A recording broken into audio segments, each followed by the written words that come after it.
I slowly turn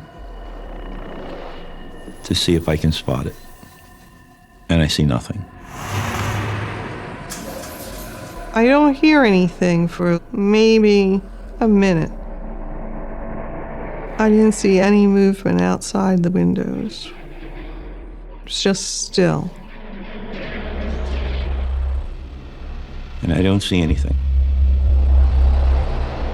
And then I listen.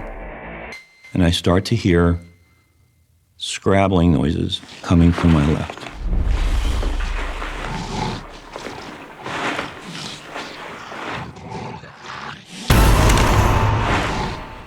The animal is about 20 yards away. It was dog-like, wolf-like. This was a large animal, about 4 feet tall. Large, forward-facing ears like a German Shepherd. Seemed to be tufts of hair sticking up from the tops of the ears, and yellow, glowing eyes. When I looked into this animal's eyes, I saw the look of a hunter. It was not the look of the dogs that I had trained in the past. It was the look of a predator hunting. And as I looked at him, he did something that was so alien and so strange that it haunts me to this day. And I hear 2 distinct popping sounds.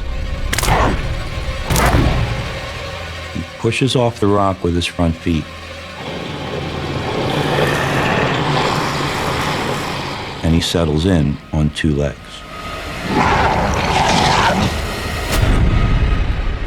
I was shocked. Now, this dog-like, wolf-like creature is standing on 2 legs. It's now taller than any dog that I had come in contact with. I really got a good look at him at that point. He was at least 7 feet tall. He was very muscular from the waist up. There was a dark fur hair, like a mane around his shoulders. And his paws weren't paws, they were more like hands, claws sticking out the end. Lower half was a bit skinnier, and I couldn't see his feet, but it looked like there was a short tail. And took a step forward and made a low growling noise. Then he showed his teeth. I could still see that. They were glinting in the moonlight. I could see it. I could still see it.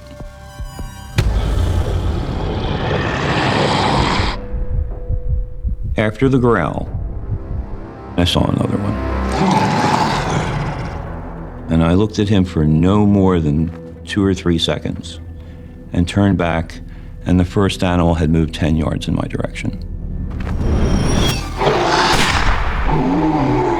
It strikes him in the shoulder. And he didn't react like I thought a .357 shot would have done to anything. He looked at me just like I punched him. I thought I just made him mad. I heard the loudest gun going off. I panicked. I was very scared. And I was hoping that he'd come back, and I'm waiting. At that moment, it was extreme fear and doubt. I couldn't believe that he absorbed that round. I don't think another shot's gonna help unless I get him in the head. I don't think I was gonna be able to damage this guy.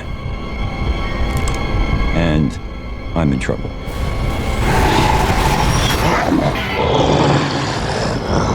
I gotta get out of there.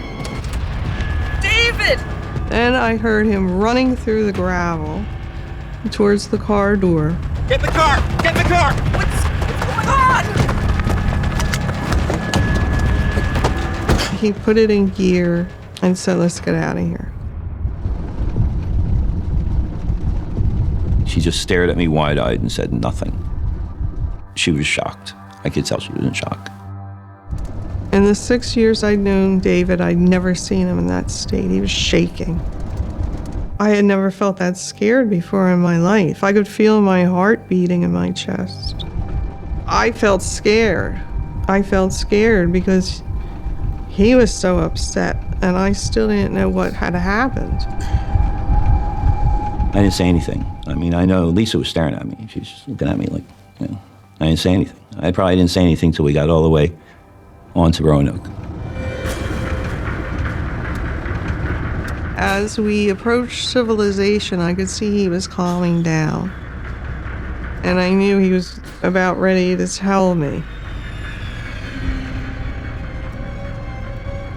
I decided that I wasn't going to tell her everything. He said, I don't know what it was. I said, well, what did it look like? He said, well, it kind of looked like a wolf.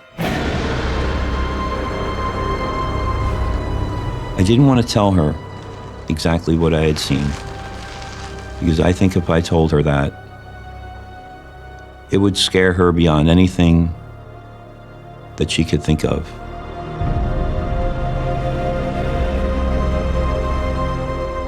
But we got our act together and decided to go into the market and get a few things.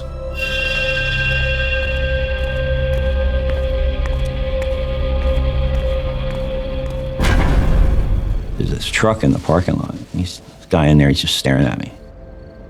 He had this menacing look on his face like he was ready to kill him. And I thought, I don't know what this is about. And Dave said, who the heck is that? I never saw this guy before. Here, you want to take that? I'm just going to go over and talk to him. How you doing there? Hey, can I help you? And he immediately started apologizing and said, oh, I'm so sorry. I thought you were a friend of mine. You look exactly like a friend of mine, and I just thought I was giving him a hard time. I'm really sorry. I said, that's all right. It happens all the time. That's okay. You had a pretty scary look on you, though. As he was telling me that, I'm looking in his truck, and I noticed there were 2 rifles behind him in a rack on the window.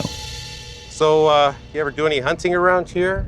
And he looked at me, and he said, oh, yeah. And I said, you do any hunting in the swamp? He didn't answer me. He just stared at me. I said, See anything strange in the woods? He stopped. If he could have dropped his jaw, he would have. He looked at me, and then he looked down, and he looked back up. He said, yeah, I thought I was the only one. A couple of years back, I did see something weird out in the swamp. First, I thought it was a wolf. But it did something strange. It stood up. I've never seen anything do that before. I was thinking, I'm not crazy. It wasn't just me. Have a good night. He didn't tell me until after we got home because he didn't want to spoil the trip for me. I was shocked. What was that all about? What was that all about? But on the other hand, it sort of made more sense about the whole creepiness of the place and that lost colony on Roanoke Island. And I thought, maybe that's what happened to that colony. I think there's things out there, and I think if you get a creepy feel about a place, it's, you know, especially if you're camping, but like if you're hiking or just anywhere where you feel, just get a creepy feeling, I think you should listen to your instincts and get the heck out of there.